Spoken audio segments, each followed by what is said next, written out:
ശ്രീ ഗുരുഭ്യോ നമ. ഒരു ഭക്തന്റെ സഹോദരി സർജറി കഴിഞ്ഞു ഐസിയുവിൽ കിടക്കുന്നു. അവൾ കണ്ണു തുറന്നു. അരികിൽ ഐശ്വര്യമുള്ള ഒരു പെൺകുട്ടി. അവൾ അവരുടെ നെറ്റിയിലും മുടിയിലും തലോടി മധുരമായി സംസാരിച്ചു. പുതപ്പ് ശരിക്കും ഇട്ടുകൊടുത്തു. അവർ കരുതി ഏതെങ്കിലും നേഴ്സുമാരുടെ കുട്ടിയായിരിക്കും.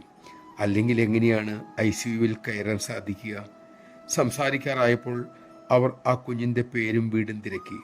നിറഞ്ഞ പുഞ്ചിരി മാത്രമായിരുന്നു ആ കുട്ടി കൊടുത്ത മറുപടി. ഡിസ്ചാർജ് ചെയ്യേണ്ട സമയമായി. അവർ ഐസിയുവിൽ കണ്ട ആ പെൺകുട്ടിയെക്കുറിച്ച് വാർഡ് നേഴ്സിനോട് തിരക്കി.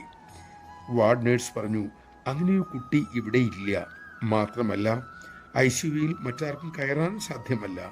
ഒരുപക്ഷെ നിങ്ങൾക്ക് തോന്നിയതാകാം. ഇക്കാര്യം സഹോദരിയിൽ നിന്നും അറിഞ്ഞ ആ ഭക്തൻ വള്ളിക്കാവിലെത്തിയപ്പോൾ ഈ സംഭവം മുഴുവനും അമ്മയോട് വിവരിച്ചു. അത് കേട്ട് അമ്മ ഉറക്കെ ചിരിച്ചു.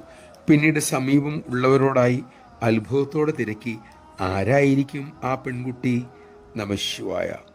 ആ പെൺകുട്ടി മാത്രമല്ല, ഓരോ ചൂടിലും നമുക്ക് കൈത്താങ്ങായി വരുന്നവരെല്ലാം ആ പെൺകുട്ടിയുടെ വിവിധ രൂപങ്ങൾ തന്നെ, അമ്മ തന്നെ. ഈ അറിവിൽ നിന്നും ഞങ്ങളെ അകറ്റരുതേ അമ്മേ.